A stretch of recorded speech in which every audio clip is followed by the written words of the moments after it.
Kurt, you know about the millions of dollars spent in shrimp running on a, how do you call these running machines that people run at? Yeah, the treadmill. Yeah, I heard about that a long time ago.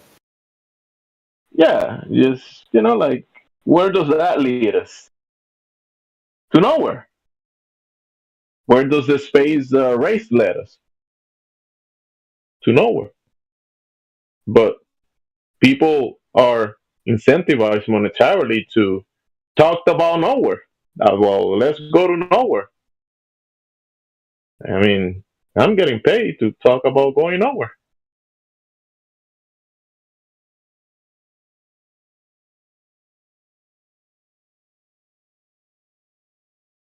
And that's Robert.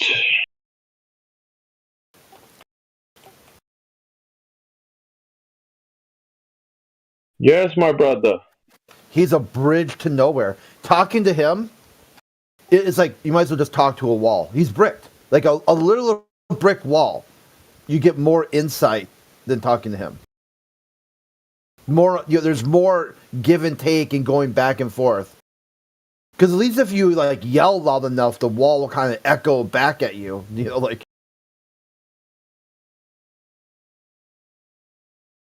he's just one incoherent catchphrase, sort of parable after another. That is completely like that dude this morning. I don't know if you're here for that. Like Void Man, just one sort of like, well, science is really good because you can learn about politics with science and political science and in belief in science. Non-responsive idiot. Try again. What's your proof of the globe? Well, you got gravity pulls things different directions and gases. There's a lot of hot air in D.C. Hey, who here voted for Trump? Non-responsive. Try again, dipshit.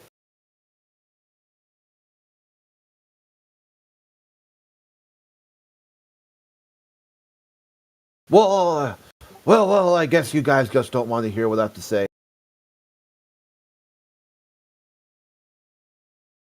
Huh. Really? Because I remember asking you what you had to say.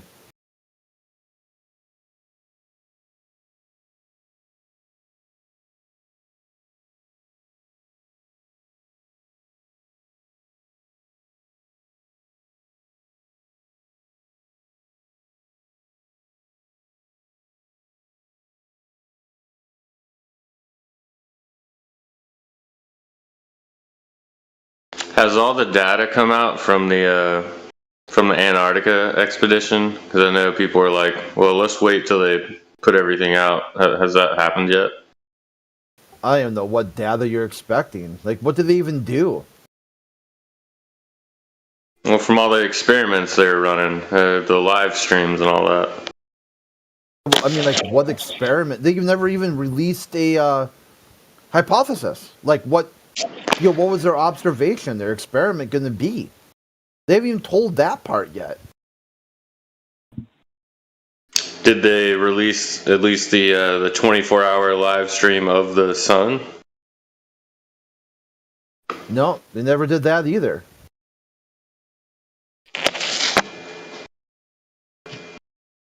They got a time lapse. They did some sort of time lapse that is shady as all hell.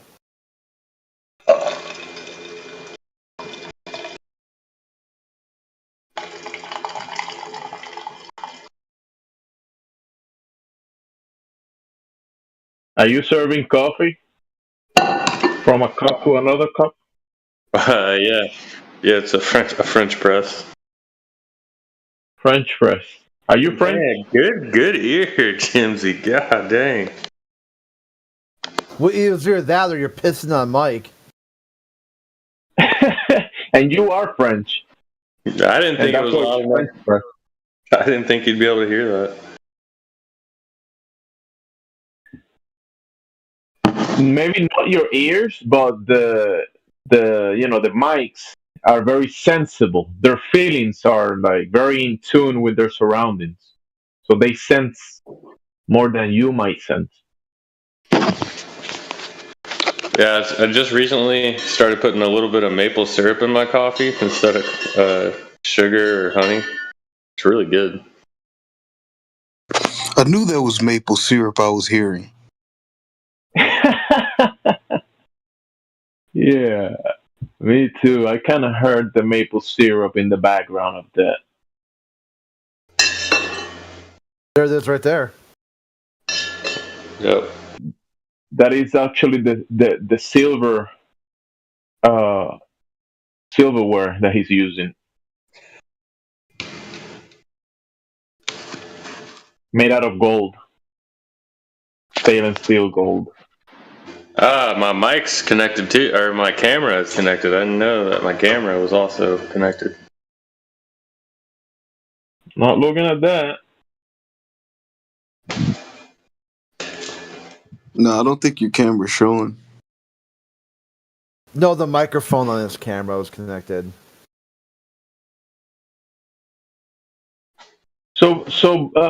Creed, bricked rubber, that wouldn't be bricked, because I remember when computers or phones will get bricked, you can't do anything with them. You can only, hold paper that so the wind or the fan doesn't mess with them anymore. Like you hold Yeah, the paper with the it brick. becomes a paperweight. Yeah, but rubber is almost like uh, kind of like Even more, a more scam useless. protector, or have you seen the trends on YouTube? There's like a bunch of different scams, and there is these big guys that get on platforms and they sell scams, and people pay thousands of dollars just to go and get scammed. Yeah. So he's like promoting the scam.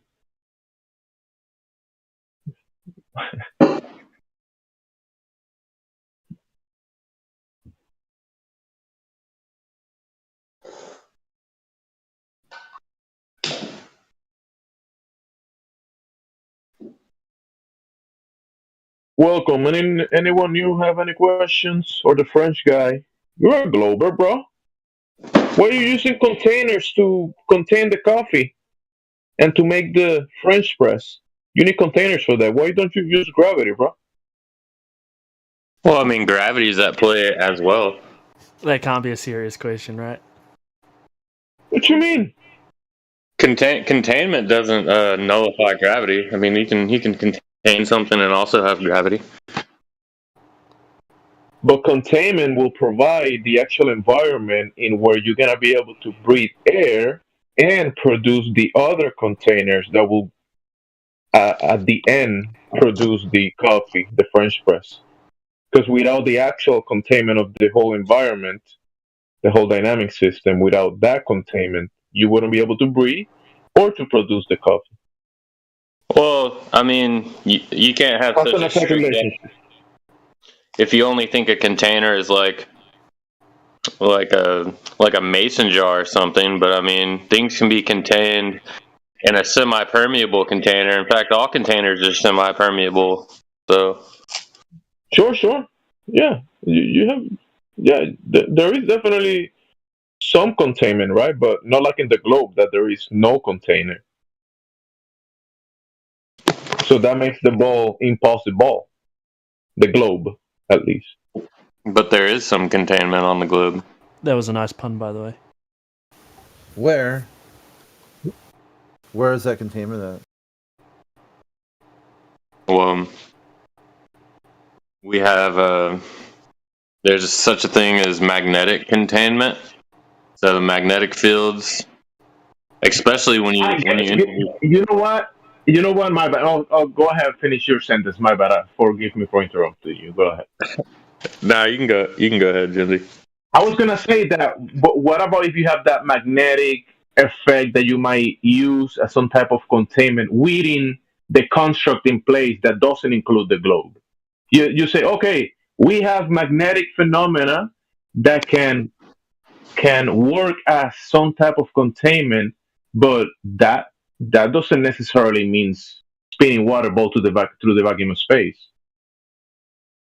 True. Yeah, it doesn't necessarily mean that, but that's just one part of it. So when you start adding in all the other observations, then you start getting a picture of, okay, maybe this is a ball.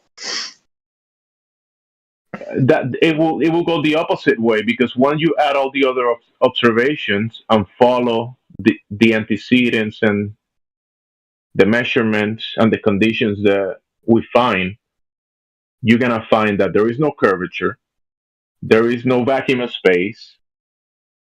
So you have gas pressure, then you have liquid water because you need the pressure for the water to be on that state, right? So if you start from where you're standing, no curvature, you have liquid water that needs a certain pressure. You have gas pressure. The gases are pressing against the container. And let's say this container is the environment where the electromagnetic fields that you describe are also happening and having an effect on the environment as well. So you have a combination of all of those things. But all of those things debunk the spinning ball, because the spinning ball is not there anywhere, not nor the curvature, nor the movement of the ground, or the vacuum of space. It all goes against the spinning water ball. You can describe everything you said except for the globe and the vacuum of space and the curving water on the outside. I don't know. I don't see how you can come to the conclusion that you can put all that in the, I mean, on the globe when you observe the opposite. Yeah, it is counterintuitive. It's not intuitive that the world would be curving, because it doesn't we don't perceive it that way.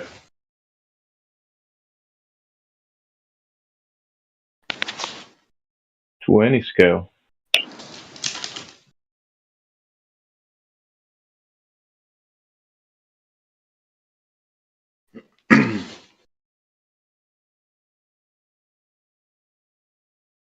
But I mean, a lot of things are counterintuitive, especially when you start looking through the scientific method and start looking at things, and then it's like, oh, well, it appears that it happens this way, but in fact, the mechanism is something you wouldn't expect.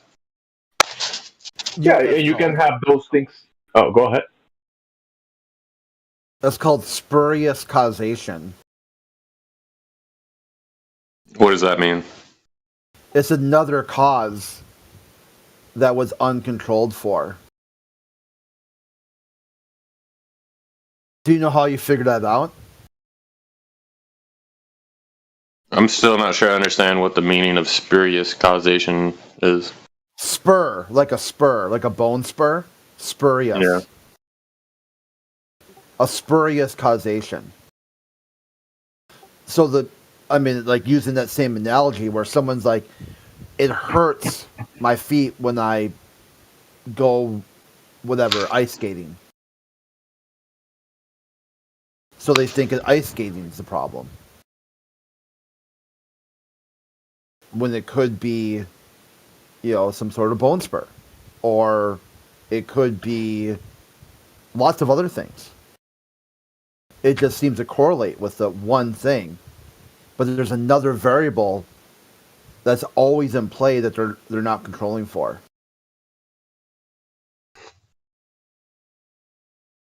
Okay. Yeah. I mean, that kind of goes with what I was saying, right? Like, So how do It you can- correct for that? How do you double check? I mean, the scientific method's probably the best way.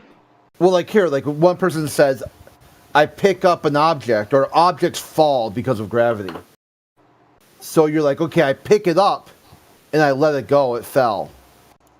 So then you're like, okay, well, how about this one? Have another experiment set up where you don't do something. Where, say, you don't pick it up. Did it still fall?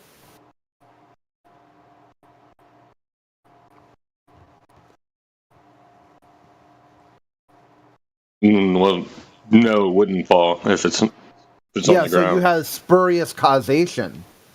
You picking it up was the cause. You just didn't account for that.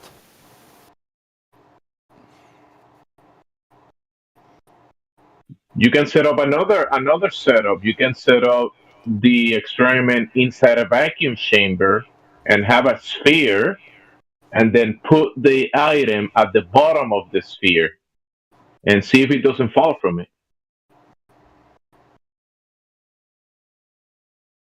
That's another variable that you can do and see what happens.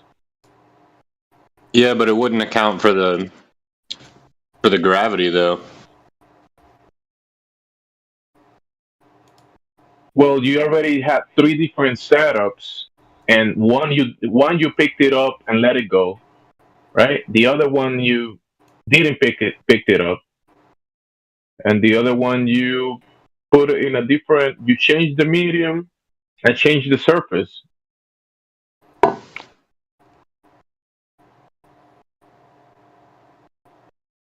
Yeah, but the key thing when you're I guess testing for gravity would be mass.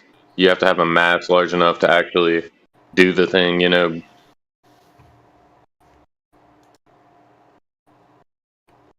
So you're Or trying to find what you already believe is happening. You're trying to find that you because you already have in mind that, okay, this ball is not big enough, so I cannot do it in this sphere inside the chamber. This sphere and this vacuum chamber should be a million times bigger, and then the item will stick at the bottom of the sphere. yeah. So since you cannot do that one, the million times bigger sphere or vacuum chamber, you're saying it has to be that one because I cannot do it. Well, yeah, it's just not possible to recreate that. So just scratch that one. It's not that. Um, you can't rule it out. You can just say we don't have the ability to control and vary um, that variable.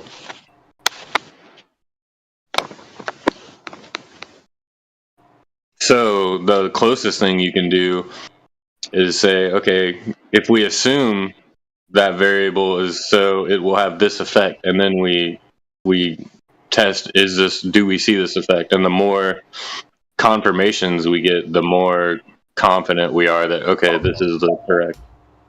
Okay, let's do this, right?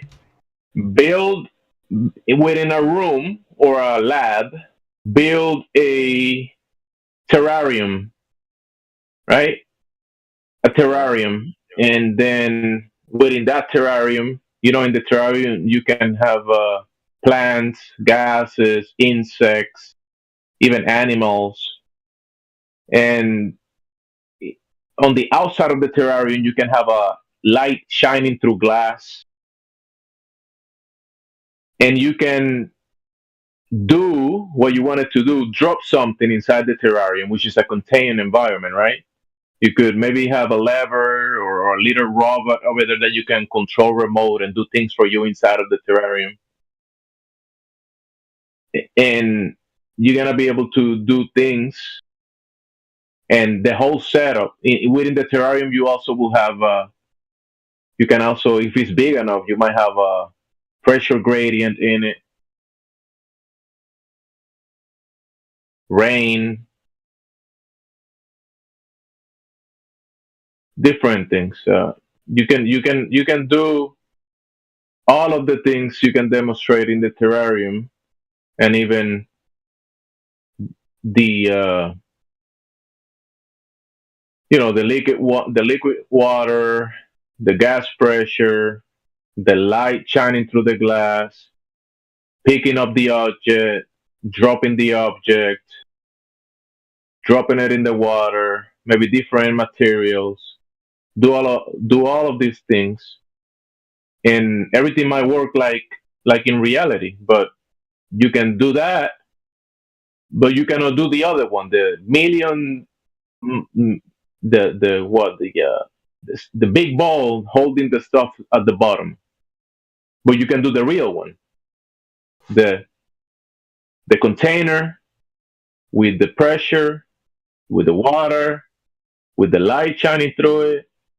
You can even set up, I don't know, moving lights on the top of it. You can demonstrate a bunch of different things, and you don't need the sphere that is not gonna have the water and the pressure on the outside of it while in a vacuum. You see how you can discard the sphere because it's not gonna work in reality? That's what I'm trying to tell you, but you can demonstrate the other stuff within an actual Yeah. contained environment, like a You terrarium. can't make a planet, right? If you could, Yes, you can. then Yeah. you could. You mean when you say planet, you mean like the light in the sky, right? The lights in the No, sky. I mean on your terrarium that you're talking about. If you could make a ball the size of Earth, That's not you'd a probably planet. replicate Earth. Earth's not a planet. Exactly. Earth's not a planet because every Okay. time you look at a planet, you look up, and for you to look to Earth, you look down.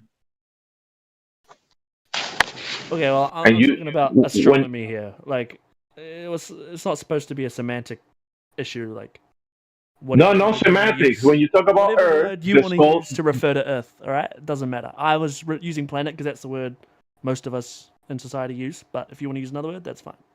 But I just mean Earth. It, That's what I'm talking about. it's not about the word, bro. The actual thing, the whole example of it, where you have the soil, the liquid water, plants, life, insects, monkeys, things working, like going across it or going on the water. Then you have containment because you need the gas pressure in it. And you can do all of these things not on a sphere and not in a vacuum, because if you do the sphere and the vacuum, it's not going to work the same as in the terrarium, right? Because the Yeah. gas pressure is in the vacuum, the gas pressure is gonna be gone. The water is gonna evaporate, and the water and everything is not gonna stick to the ball, and you won't even be able to float the ball If you by have a nothing. The body, ball you're not gonna have a floating ball in the vacuum, are you?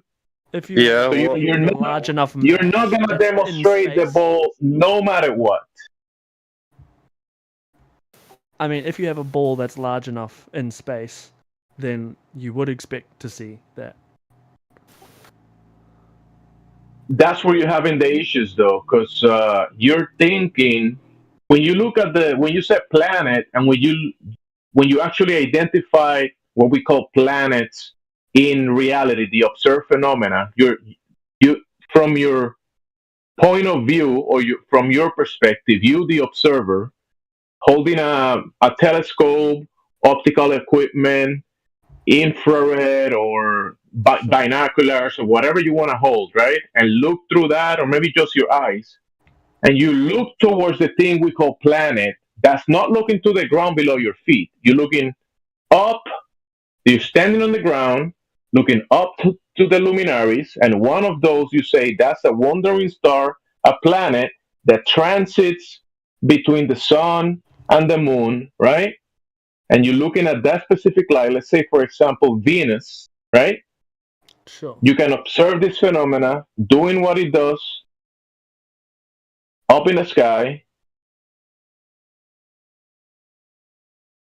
but then you're saying that you're gonna do stuff and draw the Earth as that thing up in the skies, as some type of similarity.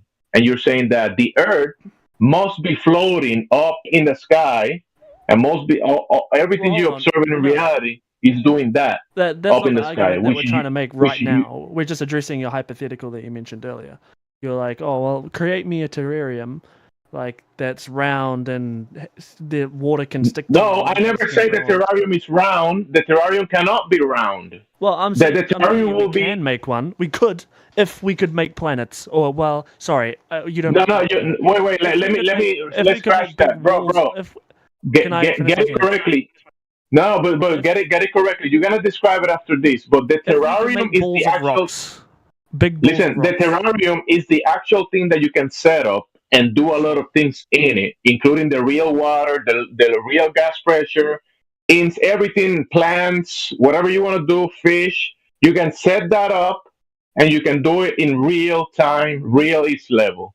But then the other guy was saying the sphere with the water on the outside, the floating sphere in a vacuum. You cannot do that one. Though the terrarium and the other one, the sphere on the vacuum with the water, with the gases and the stuff attached to the sphere, that's impossible. You can't do that one. Impossible. Nice. Well, Tell me if I'm wrong or correct. I- You're that's wrong. correct. It's because of That's the my scale. point. The Earth So is the that is largest because of the object. effect. if we could make something as large as the Earth, exactly. If we could make something as large as the Earth, then we could produce that, but we can't. So, unfortunately, we can't meet your demands. We can't create a big body of rock. But you're begging the question. You're begging the question over there, or doing some type of fallacy that you might be doing a mix of fallacies there, because in the realist level, you don't have a sphere where you can actually do that. But you're saying if the sphere was as big as this sphere, hypothetical mathematical construct that you call the globe, that you haven't demonstrated or find or discovered. This globe that you're talking about, you invented it on paper or in a graph. It's not something that you can actually demonstrate in reality. You're saying that this globe in the math construct is gonna do what you want it to do: hold water on the outside, have the gas pressure without the container, and hold people on the out on the down on the side of it and under it while it's spinning in the vacuum of space. That's just an invention. You haven't discovered that yet. So you're begging that it is going to happen because you're saying it was invented by your imagination or someone else's. So, real quick, can I ask, do you believe in outer space? Outside of the container, sure, there might be something outside of the Okay. contained So environment that we live in. imagine But you were not, outside of the container. Would you be floating and weightless?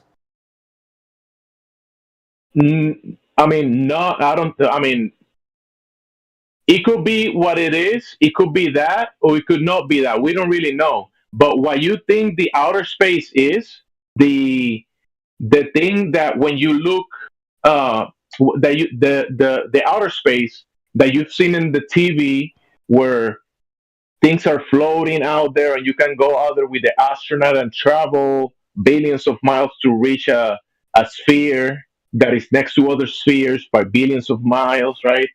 And balls of gases. That All stuff. CGI, That okay. stuff. Hey, that stuff is cartoons or movies. That's not reality. Why are you laughing, bro? Well, I'm not going to fight you on that because it's pointless to dispute the. Let me try. Okay, I know. Listen, bro. This no way is that I what I can was trying to convince tell you. you earlier.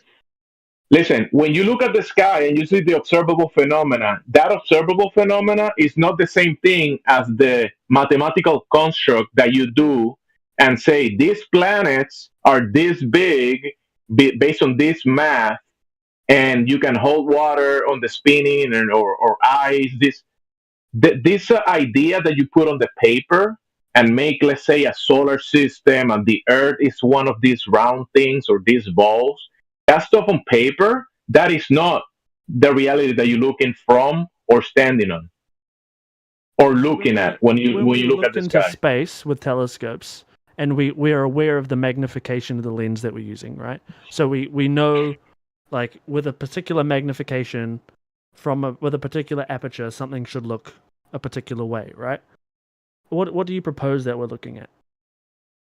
You're looking at observable phenomena. You're looking at a phenomena that is being caused by mechanisms in place that you and I are have have no way to dissect and be able to tell the whole of the mechanisms that cause the effects that we observing from the ground. So me looking with my eyes or looking with my $100 telescope and you looking with your eyes and looking with $1 billion telescope, right? You and I will be looking at the same phenomena, and we both can come with different conclusions about it. But neither of us will be able to dissect and actually tell the mechanisms, the distances, the medium that we're looking at. Let's say the moon, the planets, the sun, and whatever is the behind that.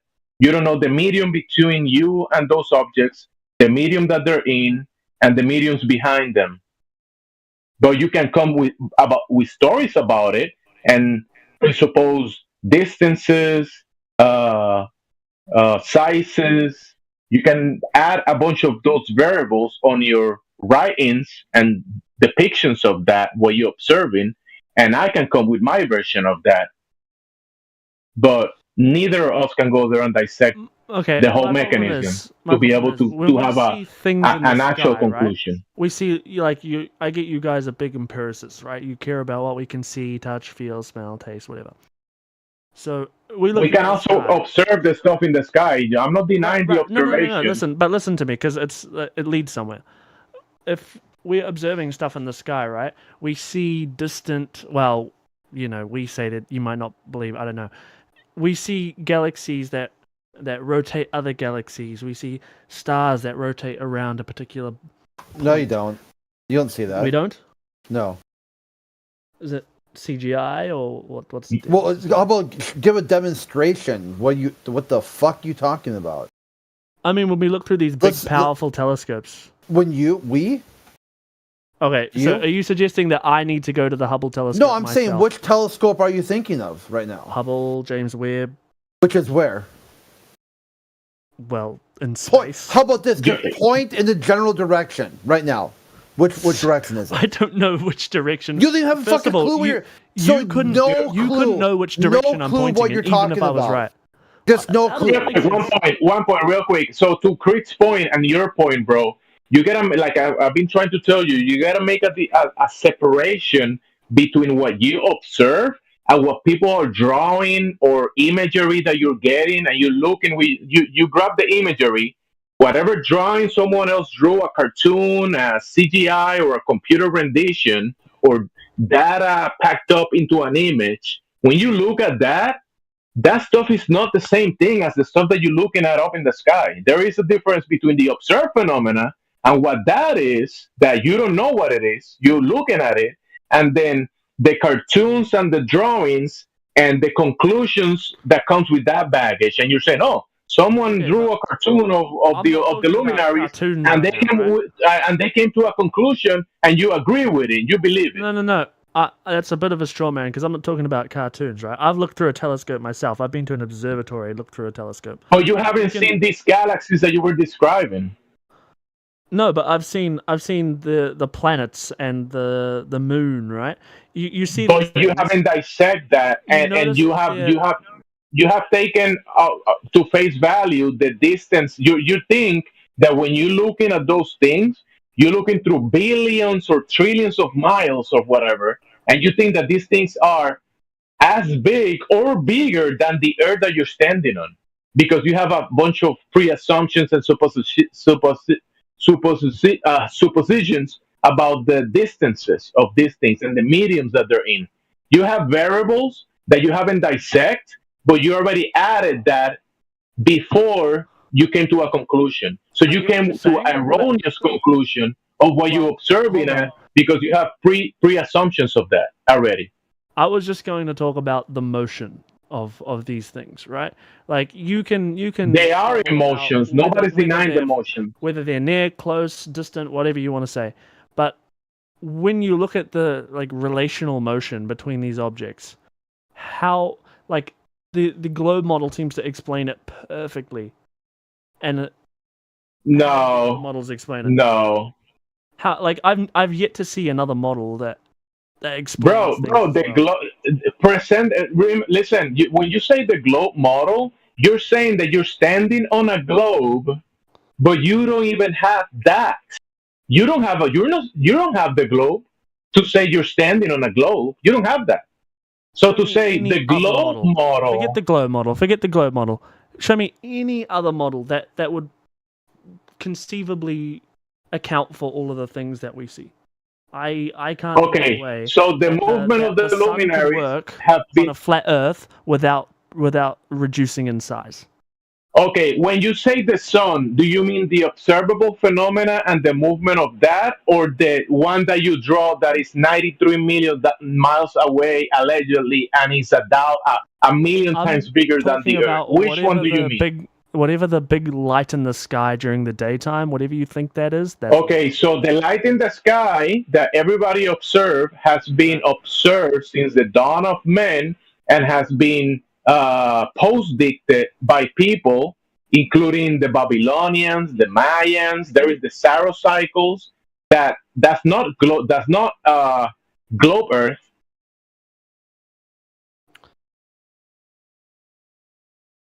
You know there is landmarks on the Earth that were constructed by non-glovers, and they aligned these landmarks and structures to the sun, the moon, the stars.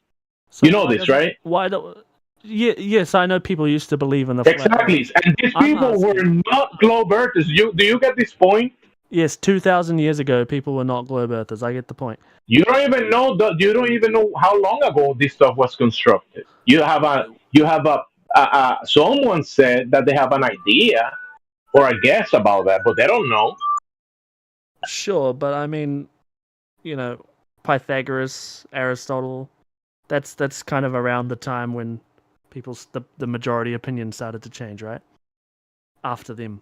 Uh, you actually think about it, and this is not against you, bro, but you operating in belief zone. You just believe in certain things, and since it sounds cool and you like the idea, you're I saying feel it like has to be. my question was sort of glazed over though. If I can go back to that, was why does the sun not reduce in size when it gets further away from you?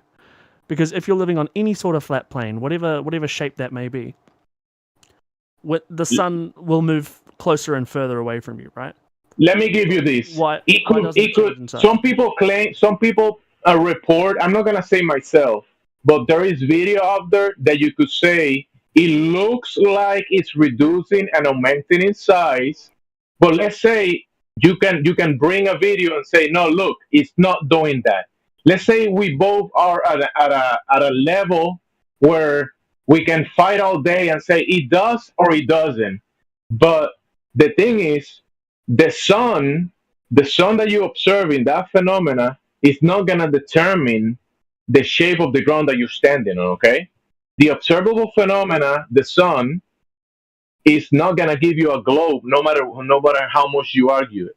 You Look, I'm can not talking describe, about it proving a globe. I'm talking about if you're talking about geometry, right? but you're saying, yeah, bro, but you're I'm you're not already telling you. presupposing.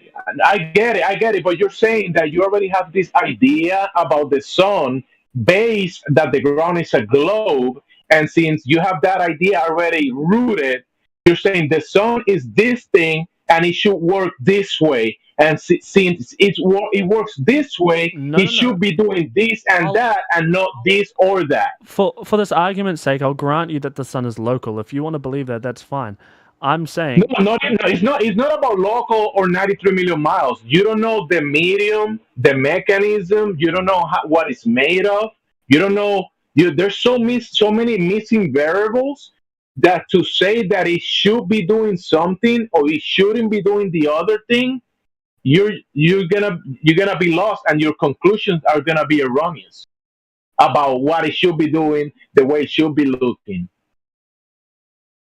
well, okay. I won't presuppose anything. Then I'll just ask you, what's one possible way that you could explain it?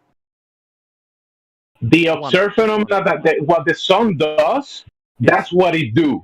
What the sun is doing, and what we write about it and say, hey, today the sun is gonna rise at 5:56 in the morning from the east because it has been doing it since the dawn of men.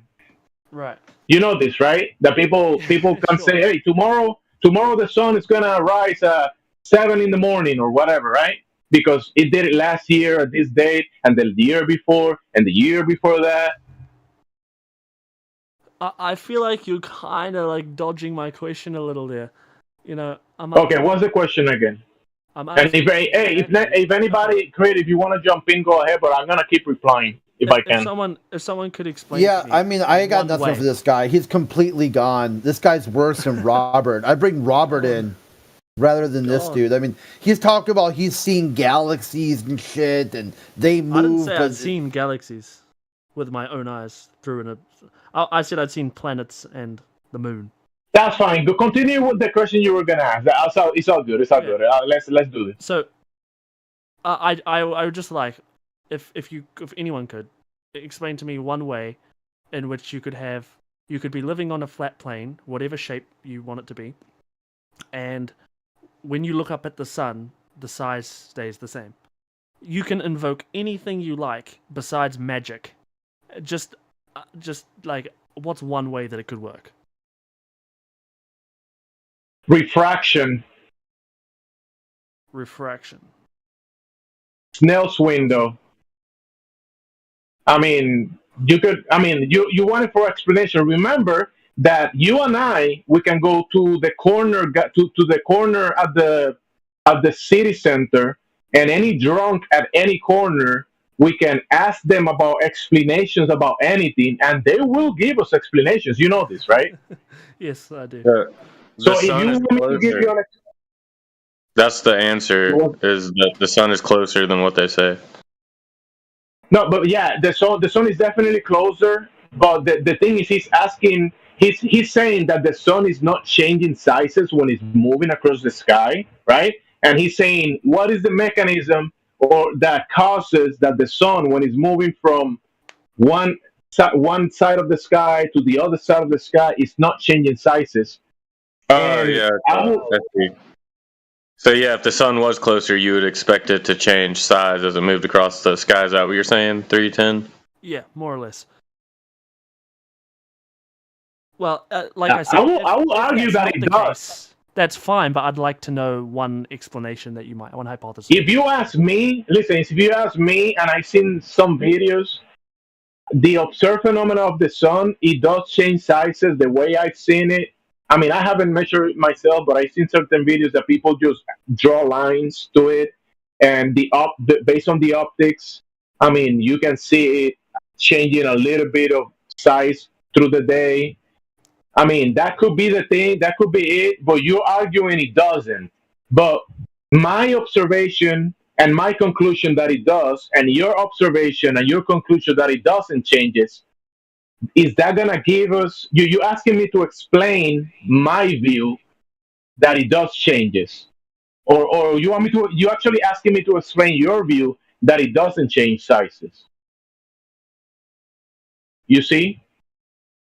And I could say, okay, I'm gonna stand on your shoes, and I'm gonna say it's not changing sizes, and we could say there's a mechanism of uh, that God made it that way, and the heavens above have such a mechanism that the refracted light, there is something called an uniform illumination. Let me look at the term again. There's an uniform.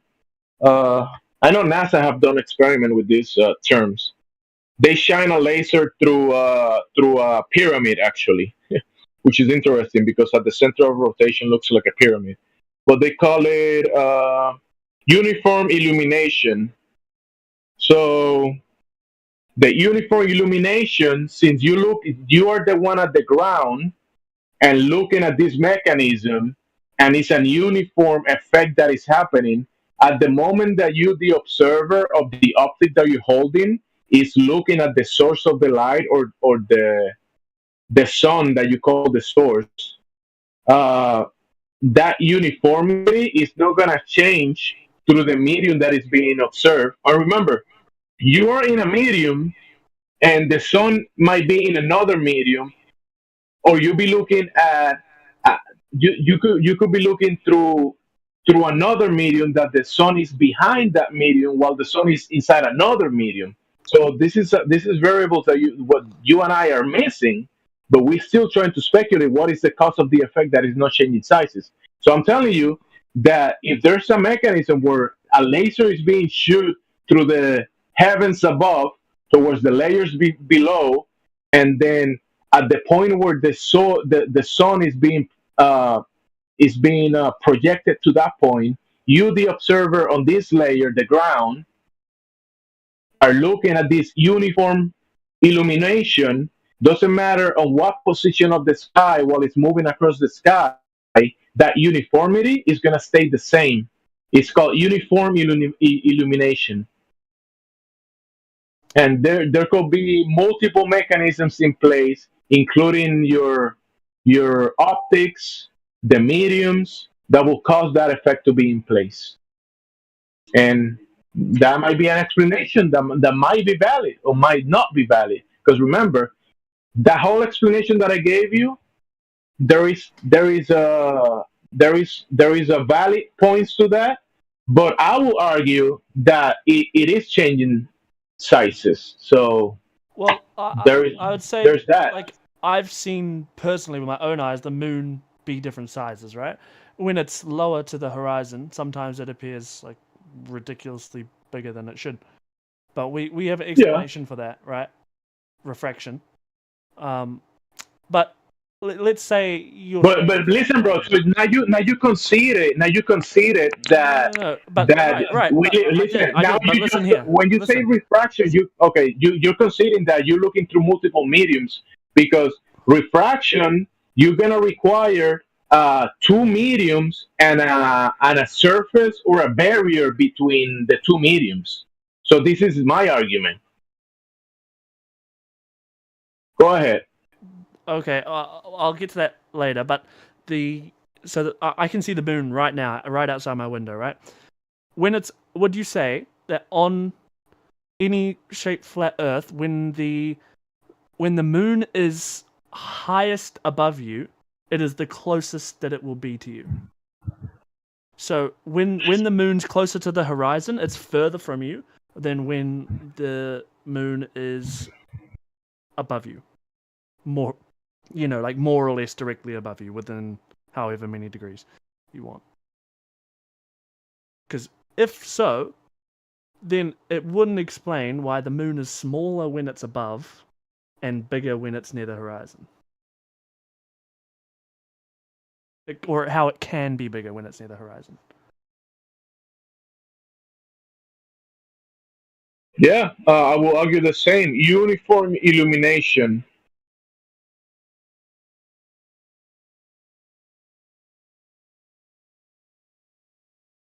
Uniform illuminate. Can you go over that once more? Just briefly. What you mean by that? Well, if you shine a laser through a prism, Right. this prism is in a pyramid shape, ironically. Yes. And the result will give you an uniform illumination that the image, the light, is going to be uniformly, the whole planar surface is going to be illuminated uniformly.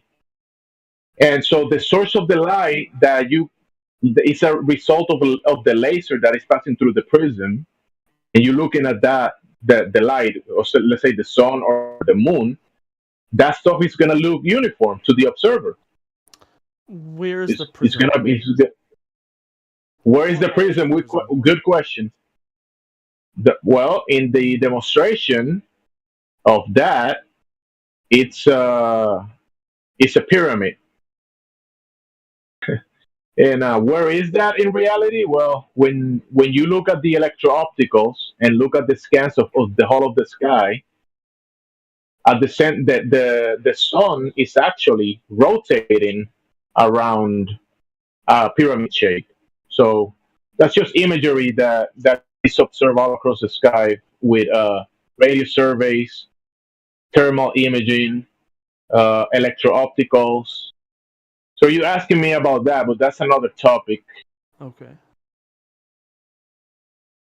Interesting. Where is the prism? There, you asking where is the prism, right? That's a good question. Yeah, the prism Because when you're looking at the sun, you think that is we live in a heliocentric, and I know your mind state about it, that we're rotating about it, whatever. But the sun is obviously moving across the sky, and as you can know, the sky, including the sun, are rotating around the center of the sky, observably so. But since we don't, like I told you, we don't know the mediums, and you said refraction yourself, so you're admitting there are multiple mediums above, and there might be a surface Uh, or a layer that's another point we're between missing. the mediums. I don't believe that there Well, are you said distinct mediums refraction. like glass and then air, right? Or like how you demonstrate to like secondary school students that refraction works or Snell's law works. Like it can occur between two things, which it can occur between air that is two different densities, right? So the air acts as two different mediums.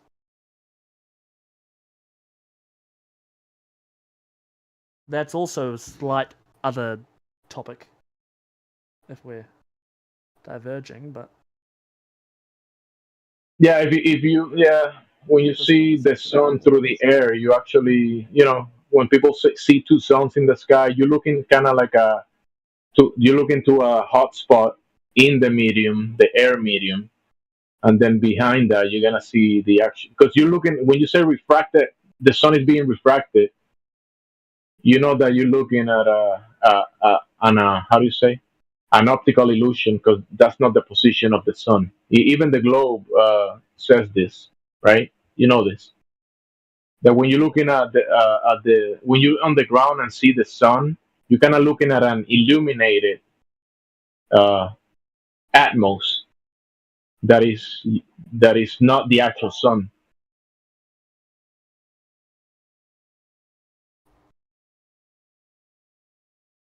Yeah, That's what you call in refraction on that set, on that instance. But still, yeah, this is. I mean, I don't know how we got here completely. It's kind of crazy, but still, those mechanisms in the heavens above are not gonna give you the heliocentric model. That's only a mathematical invention, a mathematical construct that is using part of the sky, and it's pretty impressive that you can use the sky to translate it into the ground below you, but that doesn't logically follow that it is the ground below you doing what the sun is doing, or the moon is doing. so agree to disagree. I am gonna go get a drink of water. If anyone else wants to tag in, but good chats. All right.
Hmm.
Go ahead. Any questions, you can direct them to Crit. Go right ahead.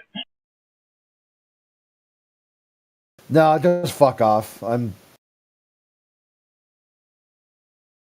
I'm just kidding. Go ahead. Ask me anything.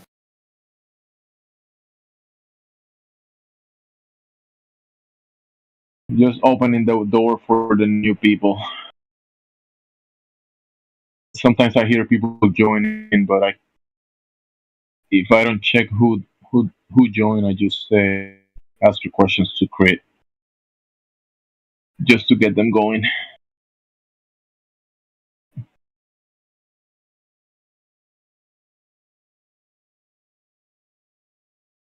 I'm gonna post this for Amish. Hopefully, he finds it interesting.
The hell? This thing died or what? Yo, guys all tuckered out? You got the hiccups, Heretic? Oh shoot, am I hot micing? Nah, just a little Looks little like bit. it. What do we call you now? Katere? Katera? Kidarek. I Kid- don't know. I haven't read it.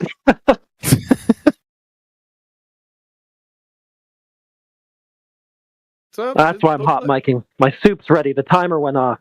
The iPhone soup's mic ready. opens up. Yeah. Some reason when a timer goes off on an iPhone, it opens your mic on Discord. Oh, nice. Is your soup flat or round? Hey, now he's got a soup sandwich. Flat.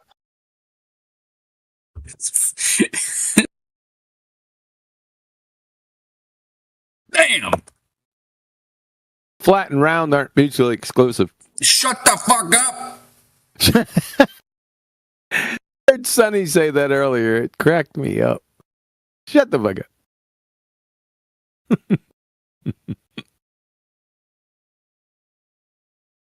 No, I'm just Josh. More importantly, is the soup creamed? Yeah, that's more important. Shout out to Flatsy.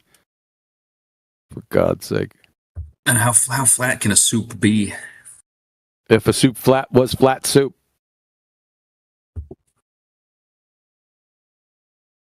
Grilled soup.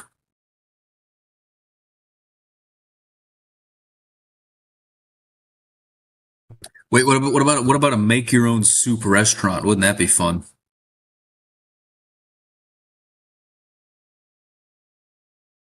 It'd be no soup for you.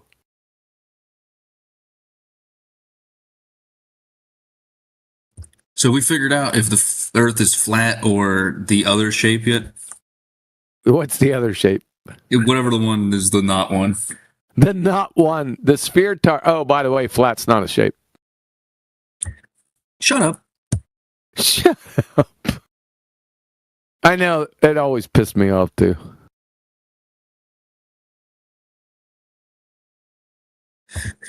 I just think it's one of my favorite things is flat Earth people. It's amazing. They're one of my least favorite. You got baltards that are my least favorite, and then flatties come in close behind. It's the second least. Yeah, the second least. Yeah. Now wait a second. You got evotards at the top of the heap, but they're just baltards in evotards clothing, and then evotards are just baltards, and they're ranked around the same amount of contempt and disgust. And then What's an emotard? an Evo evolutionist. Evo. Yeah. Evotard. What's that? And then they're not close. Flatties or they're next, but they're quite there's a distance away from the total contempt. Wait, do evotards think that the Earth evolved like a Pokemon into a new shape? You're gonna have to ask him, man. I don't know. No worries. They're all baltards, though. You could bet that. Baltards. Damn. Yeah. Now, all evotards are baltards, but not all baltards are evotards. Right, what the hell is an evotard? Can somebody explain that? I just told you. You didn't explain anything. I just did. I told you evotards are evolutionists. Oh, I'm sorry. I didn't catch that. I thought you did catch that. You said, oh, I thought you said evotards. Evotards, I got it. That's what you said. So you lied. No, I thought you said emo. Like the band. Emo. That's why I've been confused. Like, what the hell? Am I not speaking clearly? Not really, no. Is it my mic screwed up or something? Nah, it's that thing you got in between your ears. That caper size? Nah, I don't got a caper size. It's like a watermelon. What do you want, Jetty? Just watching you two gentlemen with your cocks out. It's funny. I don't got my. There's no cock out here. Metaphorically speaking. There isn't any. I just met this If there guy. was- 40. If there was, you'd have the larger sword. Let's be fair. Say that. I didn't catch you. I was talking. That's okay. Yeah. If in my analogy, you would have the larger sword.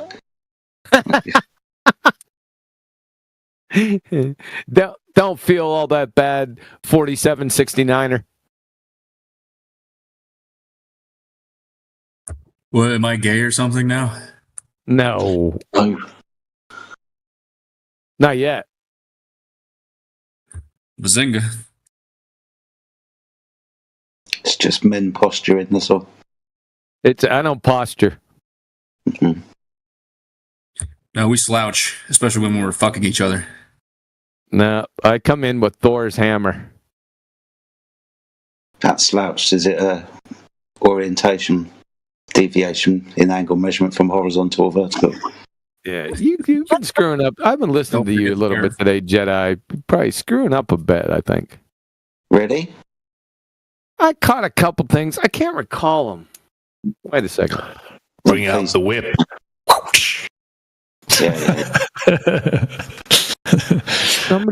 Hold on. Somebody said something. It wasn't just you. Whip impression.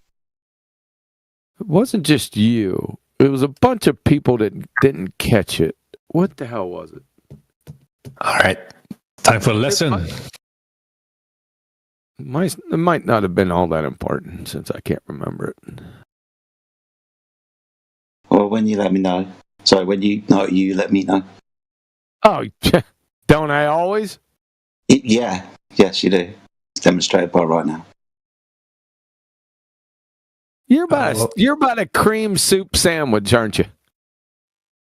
Cream soup sandwich. You trying to already get me to come off mute? Listen, they already started with the cream soup. It was in 5 seconds. I was in here. I didn't maybe say because no one understands why you hate all of my food. it. I don't. I just dislike I'm just most kidding. of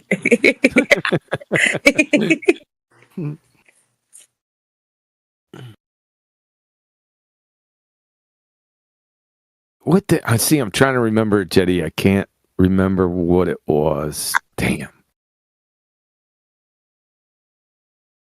Probably my fault. I led him astray. No. I hardly ever hear you. I've been quiet a lot lately. Yeah. I don't really like having to elbow through the crowd. Yeah, that's true. Well, Bong's not here. You got a chance. Yeah, I mean, he's so eager. Yeah, that's all I'll say about that. I got plenty to say about that. I think Bong pretty much sums it up. Yeah, that just about does it.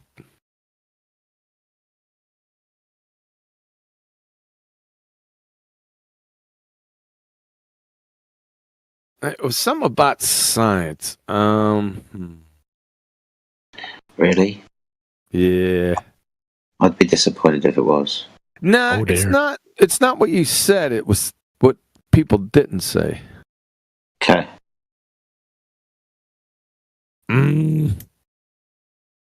What if the Earth is shaped like a toilet paper tube? Don't need to measure curvature.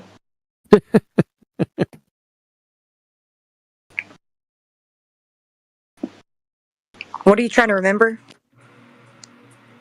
Something that people didn't call somebody out on. Last night or earlier? Yeah, I think it was earlier today.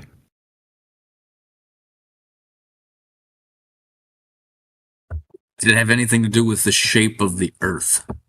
No, it was something else. Something having to do with. That's the only thing that happens here. That's not the only thing that happens here. Old dude wrote Celestial Sphere. No, it wasn't anything about that. I remember I'd like last to night there was something that needed to be addressed. It was the definition of unfalsifiable.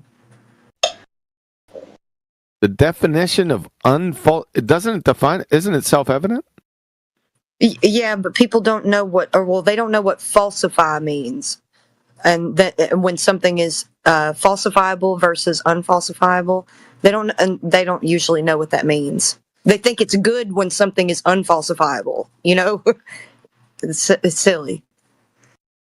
That's sort of axiomatic, right? If it's unfalsifiable. That's not the only thing it can be. Well, I missed that one. I'm glad I did.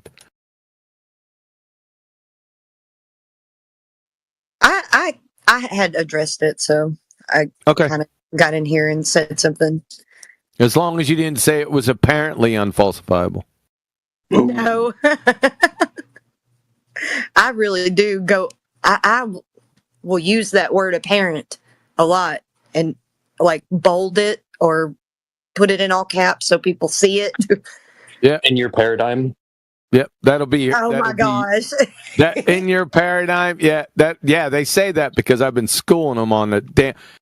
They need electric shock therapy to not say model. I swear to you. I don't like paradigm. Nathan almost schooled you today on apparent. You want me to finish it off? Yeah, go ahead. He damn near did, but he was too nice of you. And they cracked me up. I watched the show later on because I woke up late. And he cracked me up like you were trying to talk and somebody else was trying to talk. And you were like, oh, I'm sorry. And Nathan said, oh, don't worry about it. I'm not QE. You can speak. I'm like, you fucking bastard, you.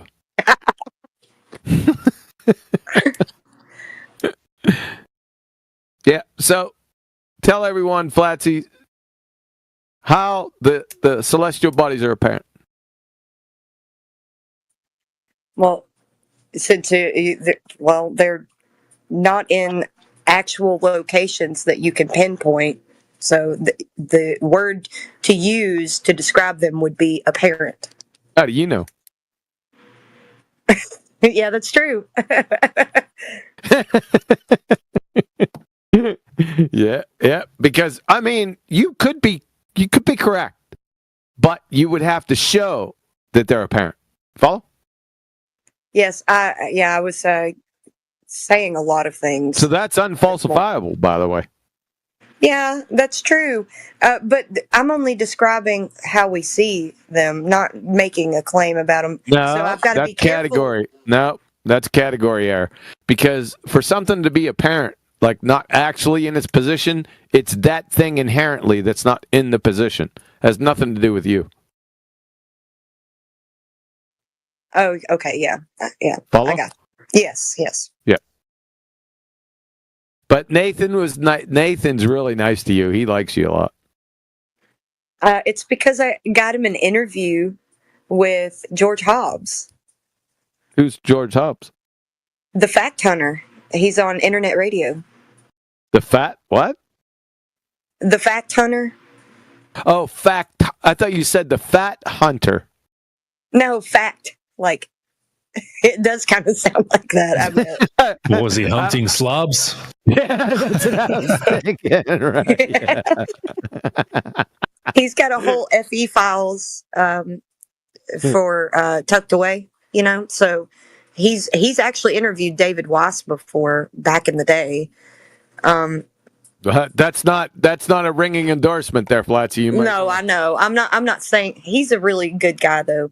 He had me on. I've talked about Flat Earth on his radio show and all that stuff. You were on a radio show? Yeah, a little bit. It was like a call-in thing, you know. Oh, I got you. And he did. Was it coast to coast? Anyways, he did actually have me on a round table, but he never aired it because the guy that was on there, who was ironically named Ball Buster, but it was Baal Buster. Oh, gotcha. He was saying a lot of crazy stuff, and we didn't expect it. He made everything really awkward. So George never aired that episode that I was on. Oh, what a bummer.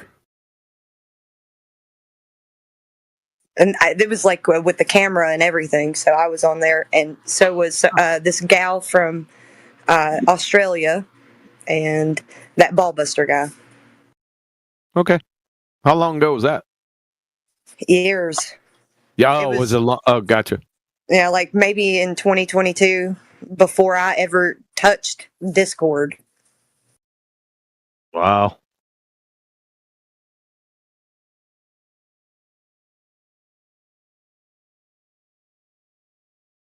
I have a bit of connections. You know, I'm one of those people that's not shy, so I was calling in all the time to his radio show. Just about every time that he would do a call-in show, I was calling in. Yeah, you're not. That's something that's a quality that you have. You're not all that shy. You're right. Performing music that got me. Sure. Yeah. Sure. Yep. That would help. Yep.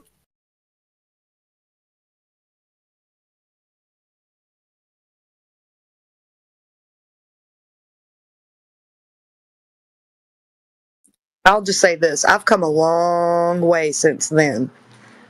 I was like a little baby back then. 63, 73. I was shy till about 1973, I think.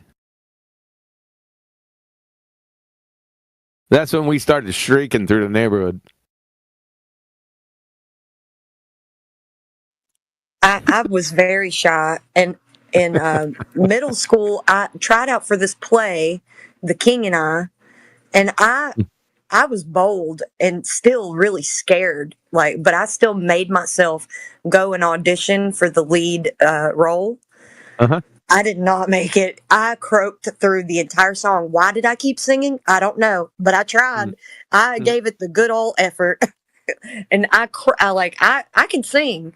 So when I like my throat closed up and I was croaking the song, it was so embarrassing.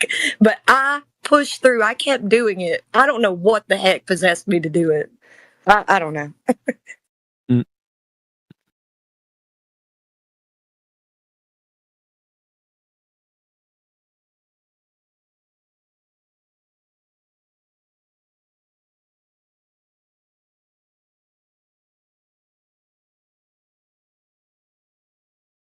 Where'd 250624 go?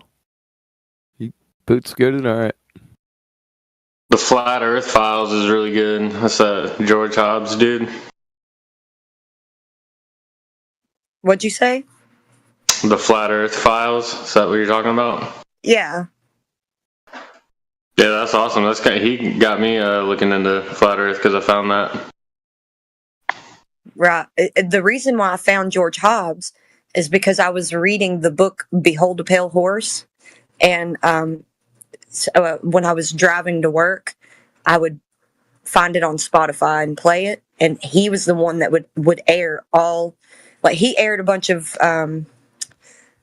William Cooper's or Bill Cooper's radio casts, radio shows.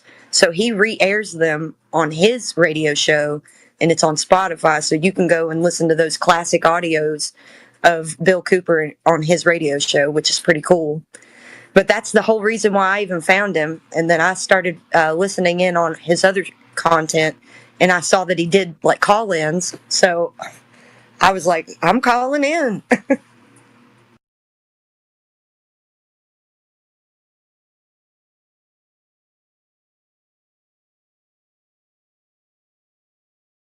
Yeah, he's the one who got me looking into Flat Earth also. So nice to meet you, Mush Kane. We seem to have taken a similar journey this way. I emailed him some questions about it, and he actually responded. So it's pretty cool. Yeah, he responds to all my emails. He always makes sure that my family and me are doing well. So he's really sweet.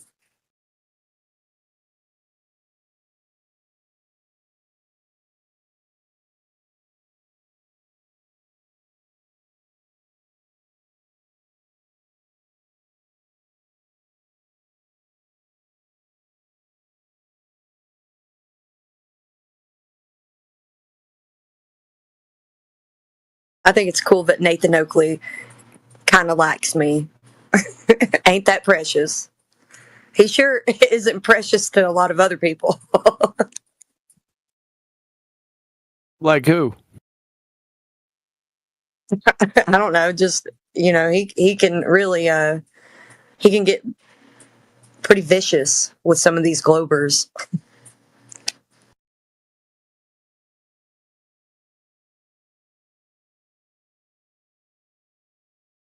What's this deal about?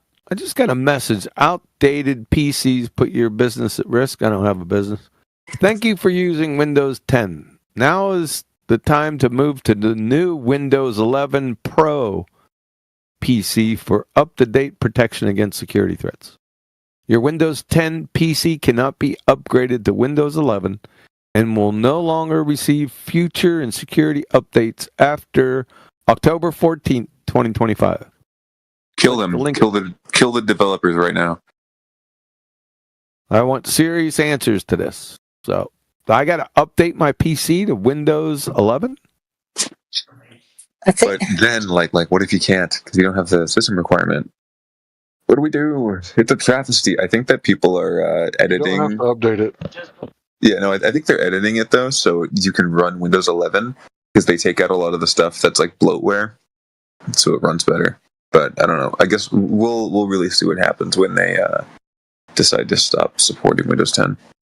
Go ahead, Larry. What's going on? You got the scoop? It's not a forced update. You don't have to do it. They offered it to me a while back, and I'm just staying on Windows 10. Anytime a new Windows comes out, I usually give them a while to work out the bugs and let people figure out, what things you should allow Windows to do and what things you shouldn't. But Yeah. I just stayed on 10. Yeah, I got you. All right. Yeah, these updates, software updates, will always cause your device or devices to become obsolete at some point. So it depends on how long you've had it and whether or not you built it yourself or had someone build you one. Because if you've got a custom built one, all of that stuff can just be, you can just install new hardware. So. Why you call yourself I Am Larry when you are Hank? I just changed it a while back. Are you Hank or Larry? Are you Harry? My Christian name is Larry. The hell does that mean? My given name. When was he Hank? When did you change to Larry? Maybe a year and a half ago. He was Hank before that. Yep. Mm-hmm. For a long time before that. Hank was out here when I was out here, when I came here. You sound like an uncle sitting by a bonfire next to me telling me about his old friend Hank.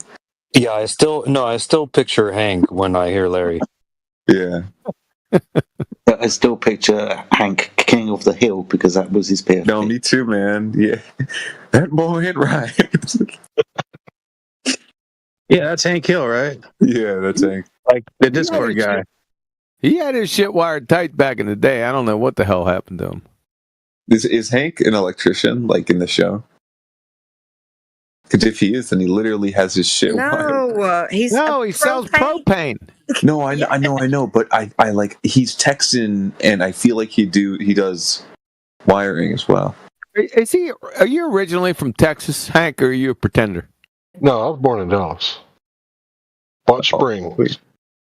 That's where I got brought home to. Botch Springs. But they botched that up. Yeah, they did. Botch Springs. Botch Springs sounds like it could be like a breakfast food. Okay, thanks. As I was saying, he had his shit wired tight back in the day. He was sharp. Then he went down some crazy paths. I don't know. Have you come back to us? I'm just open-minded here to learn. I'm always trying to learn.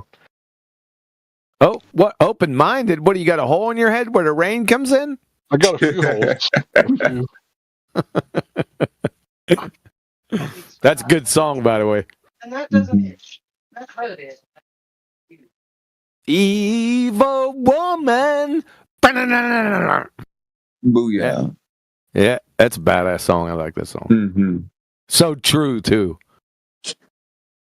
There's a lot of truth in this world.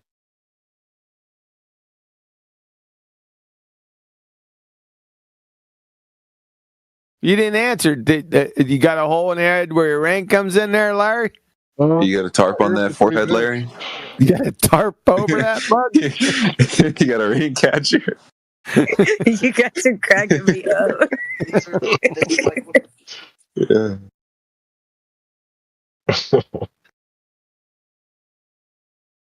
Yeah, I appreciate the compliment, Kiwi. About what? You said I was pretty sharp back in the day. I'll take. You were what sharp back in the day. Remember I tore those people up on your show? It was like 4 idiots.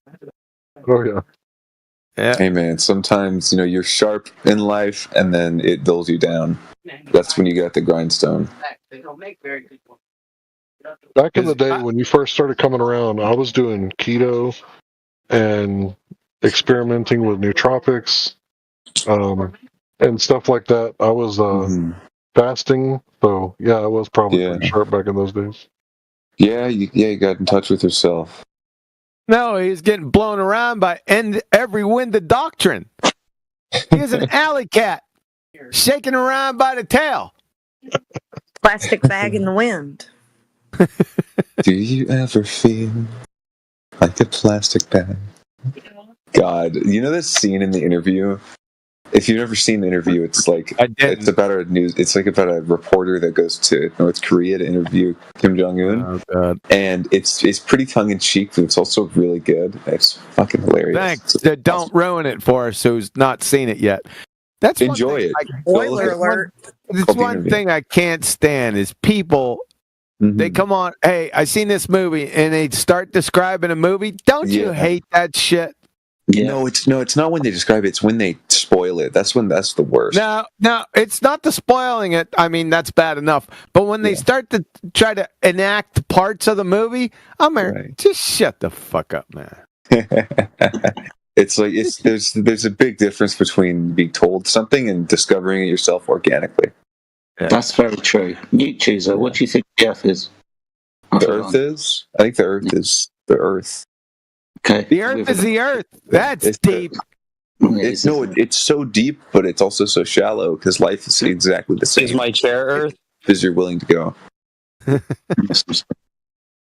But with regards to the topic of conversation within the room, flat Earth versus. What? Okay.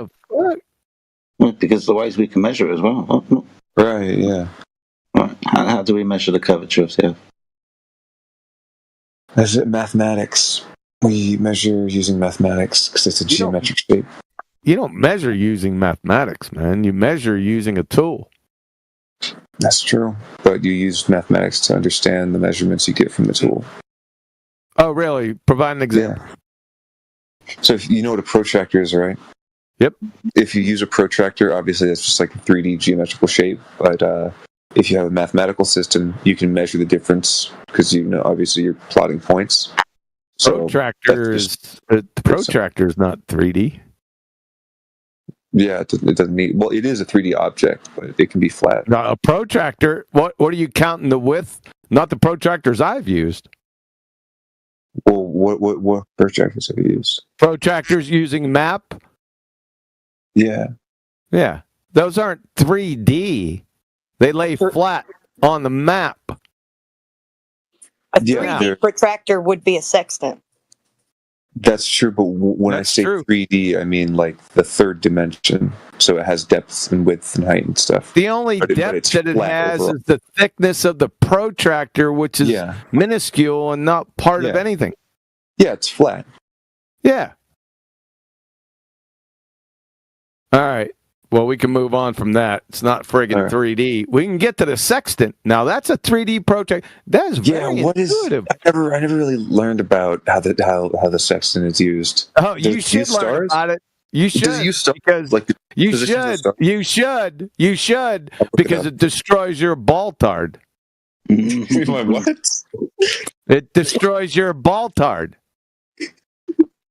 you must deny the very existence of a sextant, an elevation angle measuring device.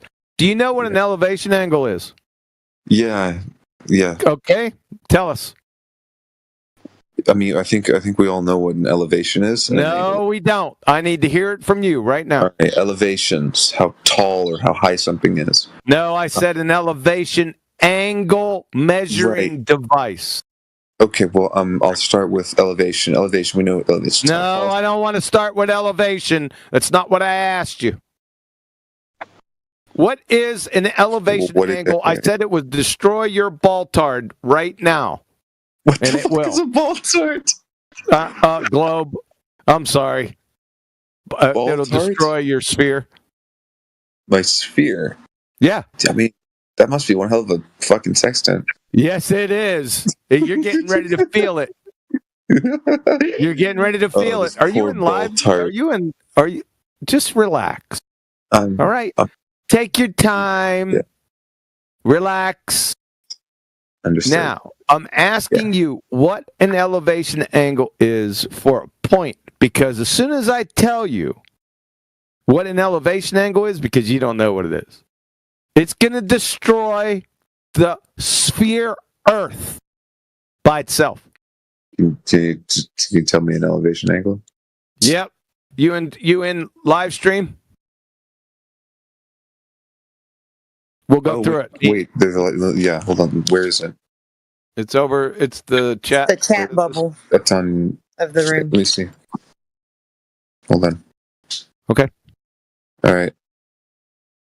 Do you want me to read Quantum it? Eraser. Do you want to read it to me? Quantum Eraser. Yep. I'll read all of them. Yep. All right. You ready? Yeah. Yep. RadarTutorial.eu. An elevation angle is the angle between the horizontal plane and the line of sight measured in the vertical plane. Yeah. Mm-hmm. From GCSE 2021 edition, an elevation angle is the angle from the lower object to the higher one, while an angle of depression is an angle from the higher object to the lower one. Both angles are measured with respect to the horizontal plane of the reference object. From Byjust.com. The angle of elevation is a widely used concept related to height and distance, especially in trig. It is defined as an angle between the horizontal plane and an oblique line from the observer's eye to the object above his eye. And the last one, Suss Design. This one brings it home.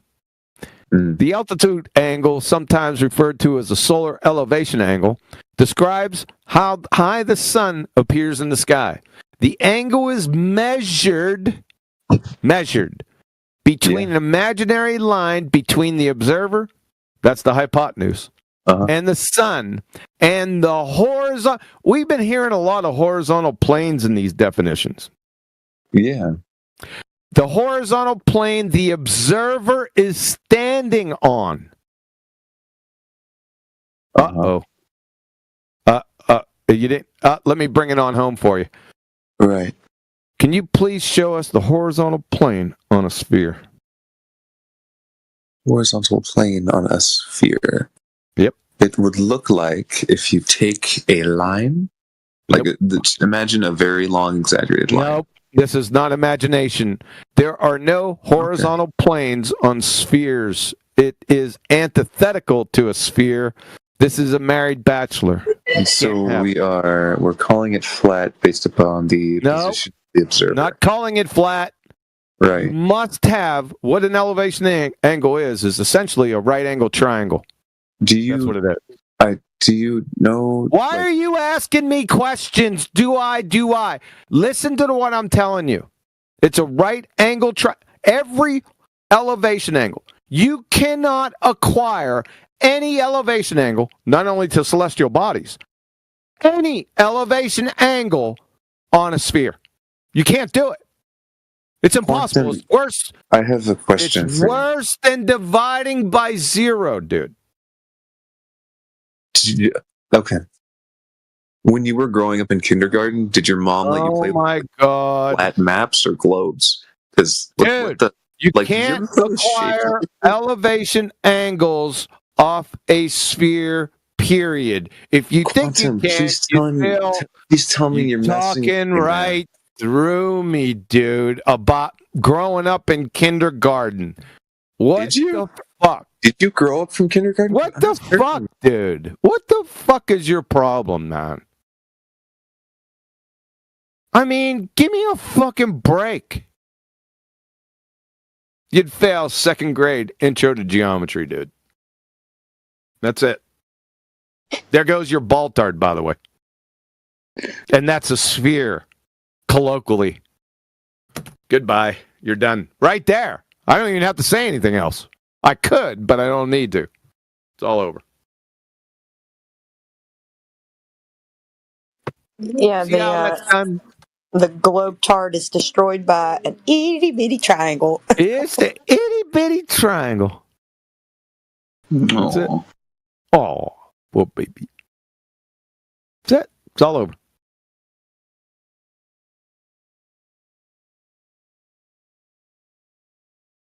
See how easy that was? Into the break, you got that song in my head now. Ooh, ooh, witchy woman. It's not Witchy Woman. It's Evil Woman by ELO. Into the break posted a GIF in the chat that was that song. That I had the can't stand the Eagles. I'm just playing the dude. I actually like the Eagles. dude.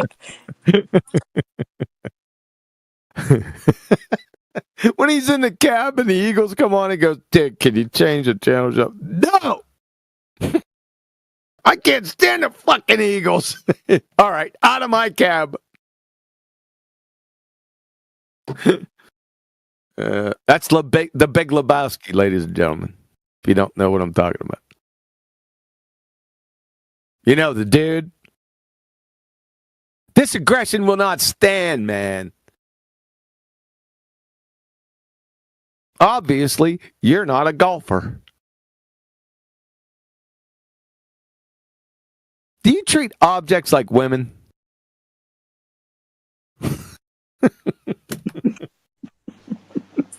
So the way that you love movies, like the ones that you really love, you'll just sit in here and quote them.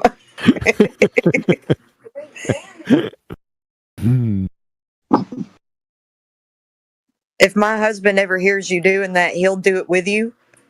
Even like while I'm on mute or something, he'll be doing it too. It's just a piece of rock candy. It's not for eating. It's just for looking through.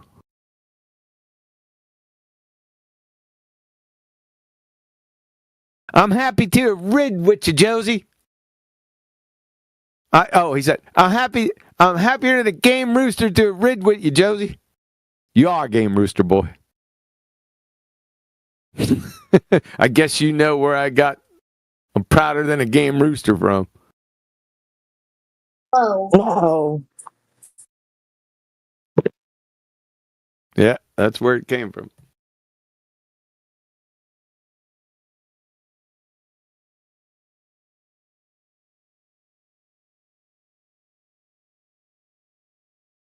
From the home of the Missouri boat ride.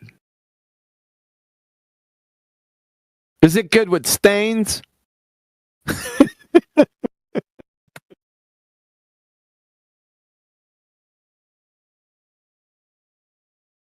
Oh, boy. All right. Let's focus.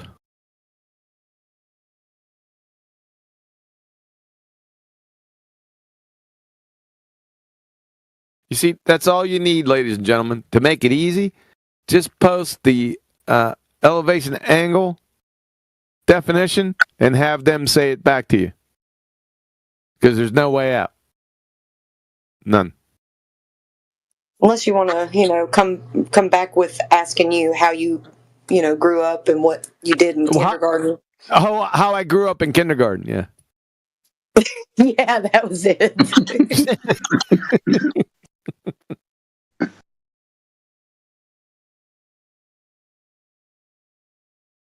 Oh, boy.